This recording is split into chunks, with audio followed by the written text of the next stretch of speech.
ପିଲାମାନେ ଆଜି ଆସ ଗୋଟିଏ ରଚନା ଲେଖିବା, ଯାହାକି ବହୁତ ଇମ୍ପୋର୍ଟାଣ୍ଟ ରଚନା।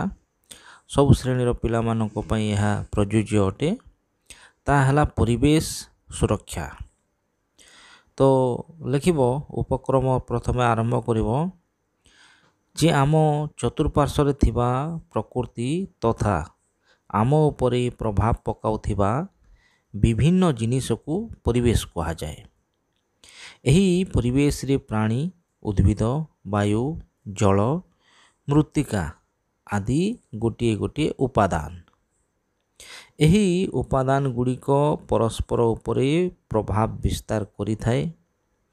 ଏହି ପ୍ରଭାବ ଏପରି କ୍ରିୟାଶୀଳ ଯେ ଉପାଦାନ ଗୁଡ଼ିକ ମଧ୍ୟରୁ ଗୋଟିଏ ବ୍ୟାହତ ହେଲେ ସମଗ୍ର ପରିବେଶଟିରେ ଭାରସାମ୍ୟ ରକ୍ଷା କରିବା କଷ୍ଟକର ହୋଇପଡ଼େ। ବିଶେଷ କରି ପରିବେଶରେ ମୁଖ୍ୟ ଭୂମିକା ଗ୍ରହଣ କରୁଥିବା ଉଦ୍ଭିଦ ଜଗତ କୌଣସି କାରଣରୁ ବିପଦର ସମ୍ମୁଖୀନ ହେଲେ ପରିବେଶ ପ୍ରଦୂଷିତ ହେଲା ବୋଲି କୁହାଯାଏ। ତାପରେ ଲେଖିବ ଆବଶ୍ୟକତା, ମାନେ ପରିବେଶ ସୁରକ୍ଷାର ଆବଶ୍ୟକତା କ'ଣ ଅଛି। ତ ଆବଶ୍ୟକତାରେ ଲେଖିବ ଯେ ପ୍ରାଣୀ ଓ ଉଦ୍ଭିଦମାନଙ୍କର ଜୀବନ ଧାରଣ ପାଇଁ ବାୟୁ ଏକ ମୁଖ୍ୟ ଭୂମିକା ଗ୍ରହଣ କରିଥାଏ। ପ୍ରାଣୀମାନେ ପ୍ରଶ୍ୱାସ ବାୟୁରେ ଅମ୍ଳଜାନ ଗ୍ରହଣ କରୁଥିବା ବେଳେ ଉଦ୍ଭିଦ ତା'ର ଖାଦ୍ୟ ପ୍ରସ୍ତୁତି ପାଇଁ ବାୟୁମଣ୍ଡଳରୁ ଅଙ୍ଗାରକାମ୍ଳ ଗ୍ରହଣ କରେ। ଅମ୍ଳଜାନର ଅଭାବ ବାୟୁମଣ୍ଡଳକୁ ଦୂଷିତ କରେ। ତାପରେ ଏହାର କାରଣ ଲେଖିବ ଯେ ବାୟୁ ପରି ଜଳ ମଧ୍ୟ ଉଭୟ ପ୍ରାଣୀ ଓ ଉଦ୍ଭିଦ ଜଗତ ପାଇଁ ଏକ ଅତ୍ୟାବଶ୍ୟକୀୟ ଉପାଦାନ। ଆଜି ଜନବିସ୍ଫୋରଣ ଘଟି ଗାଁ ଗହଳି ଠାରୁ ଆରମ୍ଭ କରି ସହର ବଜାର ପର୍ଯ୍ୟନ୍ତ ଜନାକୀର୍ଣ୍ଣ ହୋଇପଡ଼ିଛି। ବିଶେଷ କରି ସହରମାନଙ୍କରେ ଜଳ ପ୍ରଦୂଷିତ ହେବାର ବହୁବିଧ କାରଣ ରହିଛି।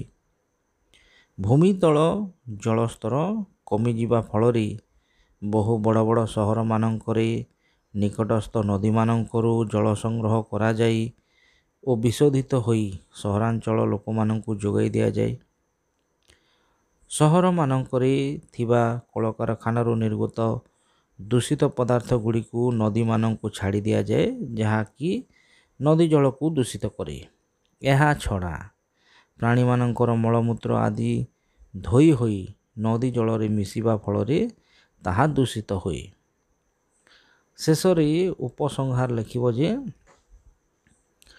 ପରିବେଶ ଉପରେ ଜୀବଜଗତର ସ୍ଥିତି ଓ ଭବିଷ୍ୟତ ନିର୍ଭର କରେ। ତେଣୁ ଏହାର ସୁରକ୍ଷା ସର୍ବଦା ଆବଶ୍ୟକ।